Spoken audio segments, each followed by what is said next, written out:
You step into an elevator, a stranger walks in behind you.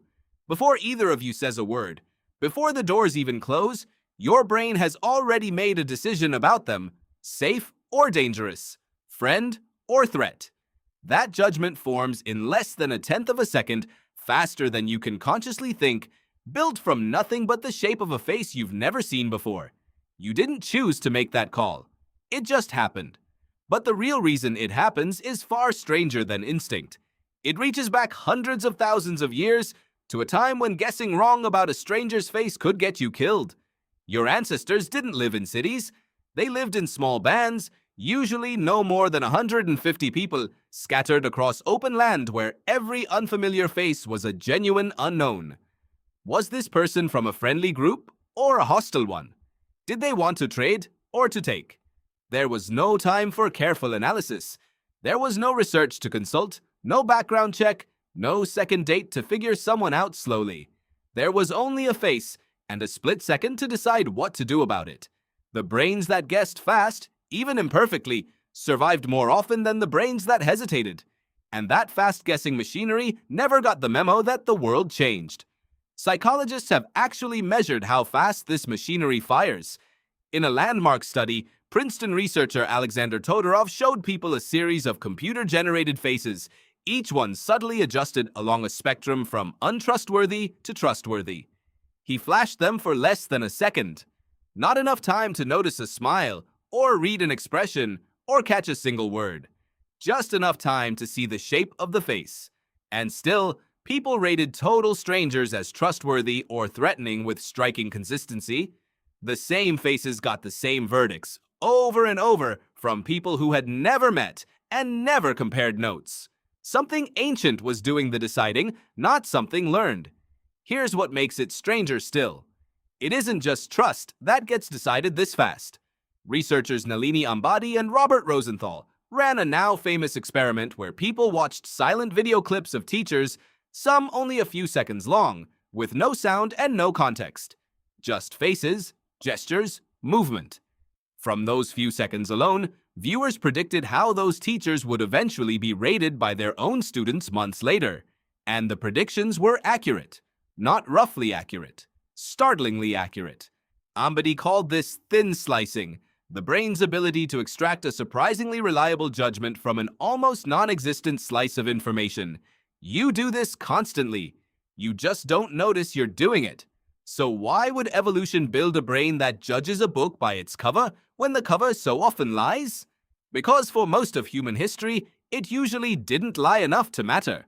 A face carries real information. Muscle tension, symmetry, the resting position of a brow, the width of a jaw. These features correlate even weakly with things like stress hormones, aggression, and health. Your ancestors weren't reading minds. They were reading probabilities, written on skin and bone, and probability was enough to keep them alive one more day. It didn't need to be right every time. It only needed to be right more often than being slow. But here's the twist nobody expects. This system, built for tiny ancestral bands where every face belonged to someone you might actually meet again, now runs on a planet of 8 billion strangers. You scroll past hundreds of faces a day. Job applicants, dating profiles, news anchors, politicians.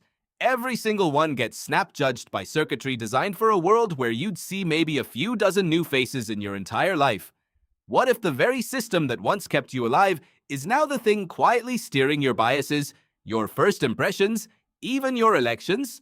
Todorov's later research found that people can predict election outcomes with better than chance accuracy just by looking at candidates' faces for 1 second with zero knowledge of their policies. Not because voters are careless, because the ancient trust machine doesn't know it's being asked a modern question. Think about what that means the next time you swipe past a face on a screen and feel an instant pull of like or dislike, trust or suspicion before you've read a single word about who they actually are. That feeling isn't wisdom.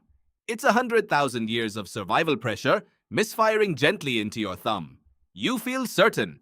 You are, more often than you'd like to admit, wrong. And the strangest part is that you'll never feel the uncertainty. The judgment arrives already finished, already confident, with no footnote explaining where it came from. This is why first impressions are so hard to shake, even when every fact afterward contradicts them. Your ancient brain isn't waiting for facts. It already voted before the facts showed up. Studies on impression formation consistently find that once an initial judgment forms, people unconsciously filter new information to fit it, rather than letting new information overturn it. You don't update the verdict, you defend it. That's not a character flaw.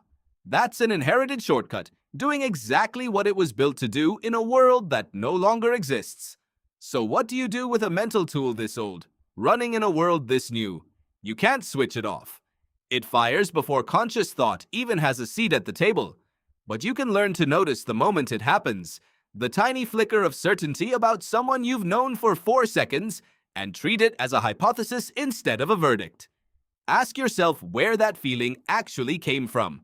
Not from anything they said, not from anything they did, from a jawline, a brow angle, a resting expression, none of which was ever information about who they truly are.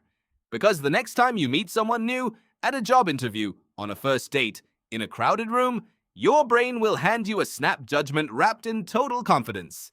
And somewhere underneath that confidence is a version of you from 200,000 years ago, standing at the edge of a savanna, watching a stranger approach, deciding in an instant whether to run or to stay.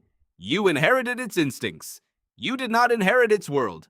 So the next time you step into an elevator and a stranger walks in behind you, notice what happens in that first fraction of a second.